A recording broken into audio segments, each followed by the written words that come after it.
Information fueled, opinion driven. This is Nashville's Morning News with Dan Mandis. And so, my fellow Americans, we talk news. 6:07, Nashville's Morning News on Super Talk 99.7 WTN. Good morning to you, friends. Hope you're doing well. Welcome on in to your Thursday, July 25th. Donald Trump had a big old rally last night in North Carolina. You know, it's always interesting because we hear how Donald Trump, he tells so many lies, you know, and we all know because we listen to talk radio and we know the actual truth that Joe Biden has made a living out of telling lies for many, many, many years. But Donald Trump was spot on last night in North Carolina. And what I'm glad that the president is doing, the former president is doing, is he is focusing on the record of Kamala Harris and Joe Biden, but really focusing on Kamala. Here's part of what he had to say. John, need some audio. Here's just some of her crazy liberal record. Kamala Harris co-sponsored Bernie Sanders' $32 trillion plan for a socialist takeover of the entire U.S. health system, which will be a disaster and will bankrupt Medicare and Social Security. They're gone. Okay.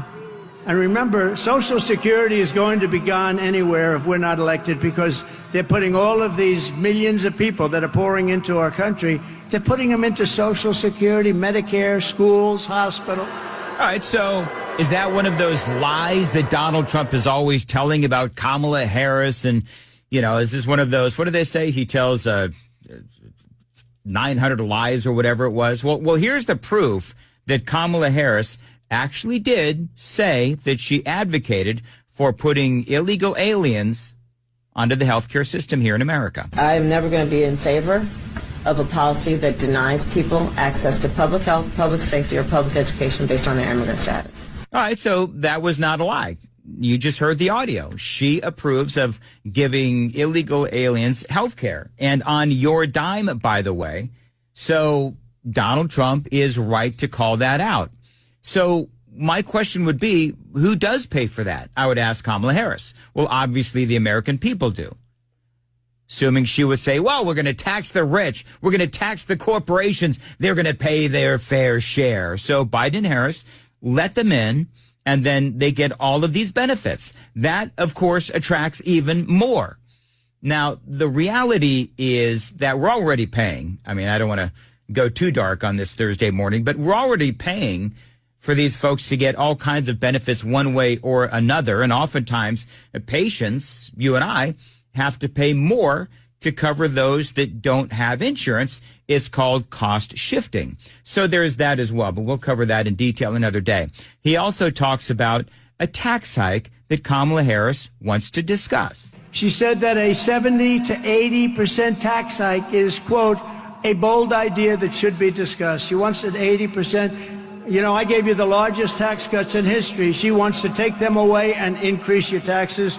I don't think you're going to be too happy. There's no way that Kamala said that the American people should be taxed 70 to 80%. There's no way she said that.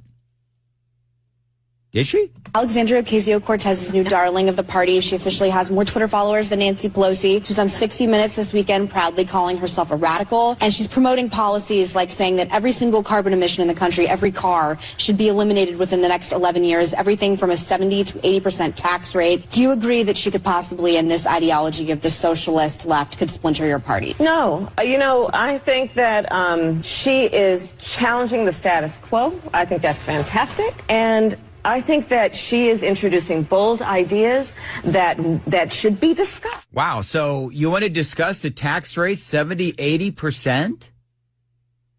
So Trump is 2 for 2 on that. It is critically important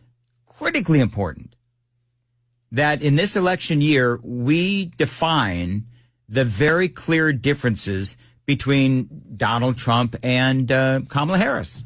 Because it is a presidential election, and yes, I'll go ahead and say it, the most important presidential election of our lifetime. I know we say that every time, but this time we mean it.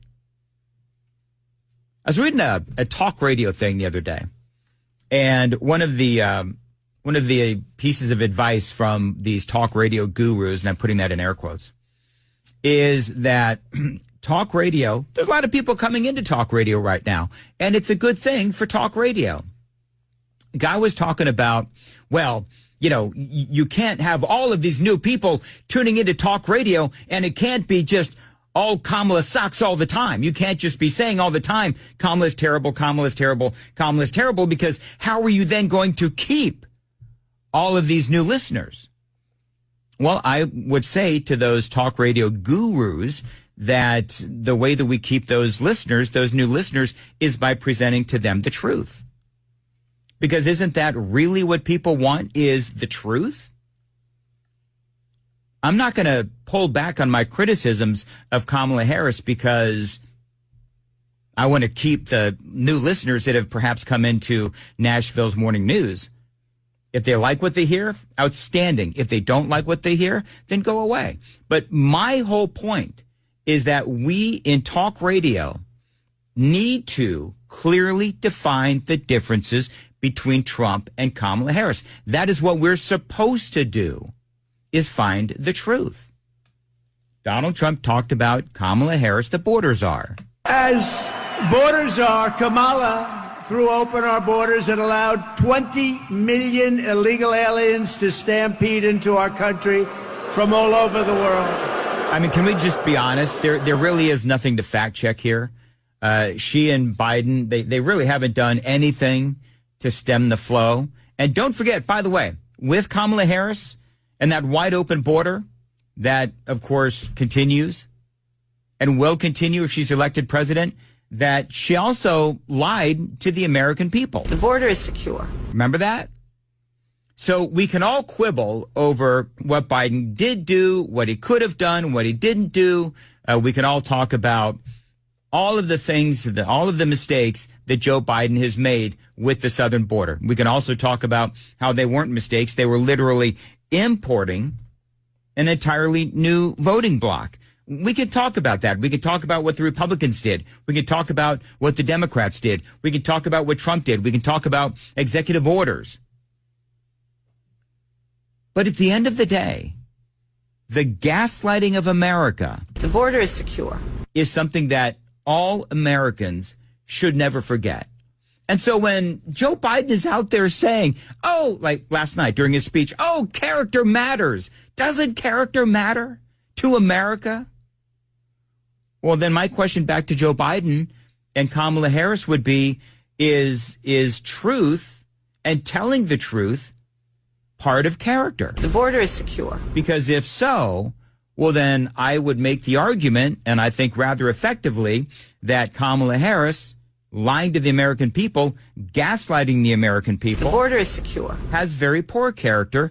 And then we can go down the road of her affair with the mayor of San Francisco. That is how she got her start into politics. He was married, Willie Brown, and she had an affair. He then gave her access to donors and positions and the rest of that. So please, Joe Biden, tell us more about the importance of character.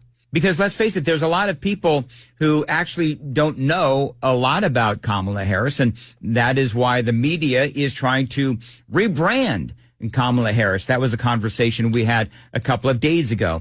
Now it is your job as an American as we approach Election Day, November 5th, but early voting is important, that you understand the differences between Donald Trump and Kamala Harris. Now, the media will tell you that, oh, Donald Trump is lying about Kamala Harris. He's always lying. He's the liar in chief and all of these other things. So I'm just telling you that when it comes to Kamala Harris and what the former president said last night in North Carolina, the man is speaking the truth. As vice president, she cast the tie-breaking votes that created the worst inflation in a half a century, decimating middle-class families and hurting very badly, as you know, all people in North Carolina. Right. So here's the story behind that. She was the tie-breaking vote. The vice president is. So with the Senate deadlocked, she comes in And she was the tie-breaking vote for the American Rescue Plan, which created all of that inflation with a ton of unnecessary spending. And then she also cast the tie-breaking vote in the Senate for the Inflation Reduction Act, which, of course, as everyone knows, didn't really reduce inflation. Eventually, inflation itself did cool down, but prices are still really high on a lot of items. And yeah, Joe Biden and Kamala Harris did that. And so Trump, I liked what I heard last night in what I did hear of the speech. And, you know, one of the things that he said is he's tired of being a nice guy. He's through being a nice guy. And he really is going to, it sounds like, take the gloves off. But this November, the American people are going to tell her, no thanks, Kamala. You've done a terrible job. You've been terrible at everything you've done. You're ultra-liberal, and we don't want you here. We don't want you anywhere. Kamala, you're fired. Get out of here. You're there you fired. go. Donald Trump. I don't know how many people he had at that. Johnny, if you could get on the Google machine, how many people did Donald Trump have at that rally last night in North Carolina? Or maybe the super texters, if somebody can tell me, because I feel like I'm pushing my computer in here to the brink. It's acting a little flaky these days. But remember, they were all proud in the headlines all over the place. Kamala Harris, the largest event the Democrats have had this political season. You had like 3,000 people there. And Trump, I'd be willing to bet last night at that event in North Carolina, had to be far, far, far more than 3,000 people. I mean, you could hear it. You could hear it in the chants, and you could hear it in the applause. So that right there, those are the differences. And I'm just, again, proving to you and taking great pains and taking great time to prove to you that what Donald Trump is saying about Kamala Harris is the truth.